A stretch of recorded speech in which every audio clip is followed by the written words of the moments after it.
T city news पहुंचाएगा आप तक हर खबर। मसला था वो था पार्किंग का। जो पार्किंग कराची पोर्ट हमें पहले दे चुकी थी, उसके बाद वो जगह डिस्प्यूटेड हो गई कि सिंध गवर्नमेंट ने दावा कर दिया कि ये जगह कराची पोर्ट ने आपको जो दी है इसमें हमारा दावा है। बहरहाल उन दोनों पार्टियों का केस चल रहा है, तो हमने उनको कहा कि भाई ये आप दोनों गवर्नमेंट हो तो ये आप तय कर लो कि अगर ये नहीं देनी तो और कौन सी जगह देनी है। तो अब सिंध गवर्नमेंट ने अभी आज हमारे साथ जो हमारे सईद गनी साहब है मिनिस्टर,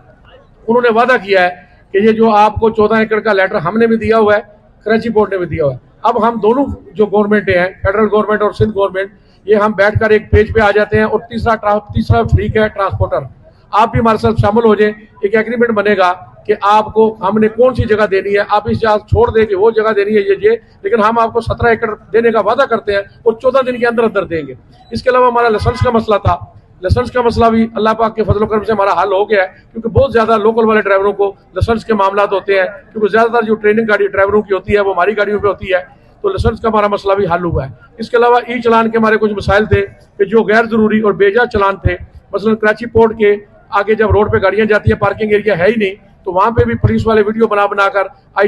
DIG ऑफिस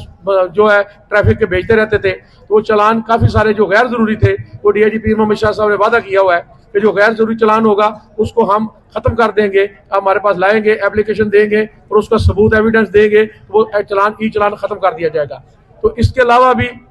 इंश्योरेंस का मसला था, जो 22,000 रुपया इंश्योरेंस अभी आजकल गाड़ियों वालों से ली जाती है, थर्ड पार्टी इंश्योरेंस, हमें उसमें ट्रांसपोर्टरों को कोई फायदा नहीं था। तो उसके लिए भी एक हमारे साथ जो इस वक्त सेक्रेटरी एक्साइज है सलीम राजपूत साहब, उनके साथ एक कमेटी तश्कील दी है, जो 1-2 दिन के बाद मीटिंग होगी, कुछ मसाइल वहाँ पे तय हो जाएंगे। इसके अलावा और बहुत सारे मामला थे जो पूरे फेडरल गवर्नमेंट के साथ भी थे, कम्युनिकेशन जो NHA का मसला था, इसके अलावा जो है विद होल्डिंग टैक्स का मसला था, टूल टैक्स के मसाइल थे। इस तरह ये काफी मसाइल पे काफी मतलब लंबी तफसील से बातचीत होती रही है, तो जिसमें 80% मसाइल हल हो गए हैं। तो 20% जो रह गए हैं उनके लिए कमेटियां बना दी गई हैं कि NHA के साथ भी एक कमेटी बना दी गई है, सिंध गवर्नमेंट के साथ भी एक कमेटी बना दी गई है, पंजाब के साथ भी एक बना दी गई है, जिसमें ट्रांसपोर्टरों को बीच में शामिल कर दिया गया है और उनके पुलिस के पंजाब गवर्नमेंट का फोकल पर्सन, फेडरल गवर्नमेंट का फोकल पर्सन, सिंध गवर्नमेंट का फोकल पर्सन, ये सब बना दिए गए हैं। और उम्मीद ज़ाहिर की गया कि इस वक्त बहुत बड़ा नुकसान हुआ है, इस तरह अरबों रुपए का नुकसान हुआ है पोर्ट बंद होने की वजह से इंपोर्टर या एक्सपोर्टर का। तो ये है कि आइंदा के बाद कम्युनिकेशन गैप खत्म करने के लिए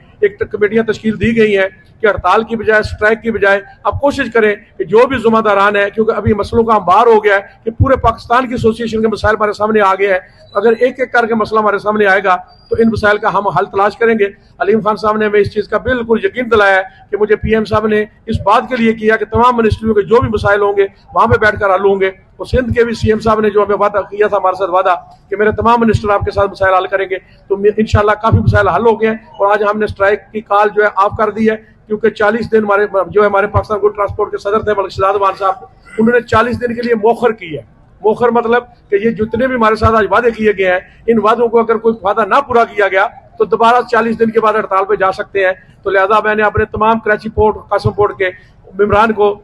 ये कॉल दे दिया कि तमाम लोग अपनी गाड़ियां चलाएं और टर्मिनल पे जितने भी एक्सपोर्टर और इंपोर्टर के कंटेनर फंसे हुए हैं उनको सबको निकाला जाए, और बड़ी तमल मिजाजी से, बड़े सब्र के साथ, ताकि ये जो हमारी स्ट्राइक कामयाब हुई है इसको किसी किस्म की भी कोई वायलेशन नहीं करनी जहाँ पे नुकसान का बायस हो। तो यही मेरी आज बात थी, तो मैंने आप तक जो सारी बयान कर दी है। शुक्रिया।